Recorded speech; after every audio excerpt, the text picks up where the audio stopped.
एक तांदळाचं ट्रक नांदेड मधून भरलं आणि मुदखेडला जाऊन लागलं. लक्ष द्या, मला अभंगाचं पहिलं चरण सांगायचे. हीच व्हावी माझी आस. आस म्हणजे आशा. तेव्हा एवढीच आशा आहे, मला तुझं दास व्हायचंय. आपली आशा ही एवढी आहे. नांदेडहून एक ट्रक भरून तांदळाचं निघालं, मुदखेडला जाऊ लागलं. पण ते तांदळाचं ट्रक ते मागून दोरीनं बांधलं. त्याला आमच्या परभणीकडे घेता घेतला म्हणतात. इकडं काय म्हणतात?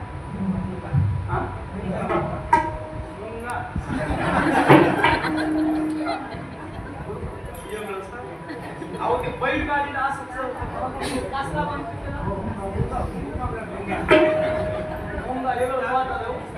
आमच्याकडे खेळता घेतला म्हणतात. आता जैसा तीस वैसा. कुणीकडे कसं कुणीकडे कसं ते आमचे मुंगा म्हणलं की आमच्या इकडे एखाद्या माणसाची भोंड जिरली त्याला म्हणतात मुंगा दबला का. तसं तसं म्हणजे तसं असं तसं ते मुंगा ट्रकला दोरी बांधली. मुंगा मला अवघड झालं. दोरी बांधली पाठीमागून कासरा, आणि ते कासरा बांधला आणि ते ट्रक तांदळाचं कुठून निघालं? नांदेडून. कुठे निघालं?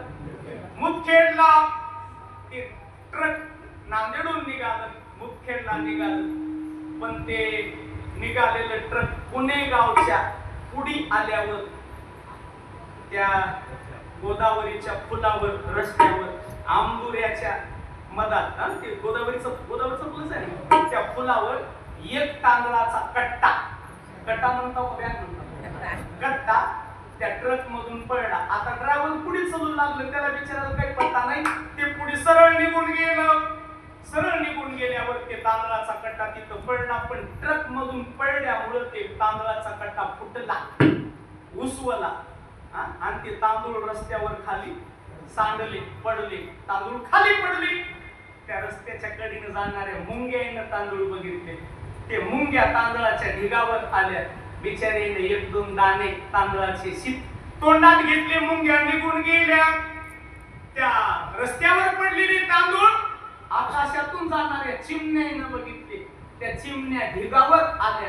त्या चिमण्याने दोन तीन दाणे आपल्या चुंचीत घेतले. चिमण्या उडून गेल्या. एक गाय चरत चरत त्या गंगेच्या काठानं चरता चरता ती गाय त्या फुलावर आली आणि त्या तांदळाच्या ढिगावर आल्यावर त्या गायीनं दोन तीन घास तांदूळ खाल्ले. गाय निघून गेली आणि एका घंट्यानं त्या तांदळाच्या ढिगापाशी माझ्या गावातलं एक माणूस आलं.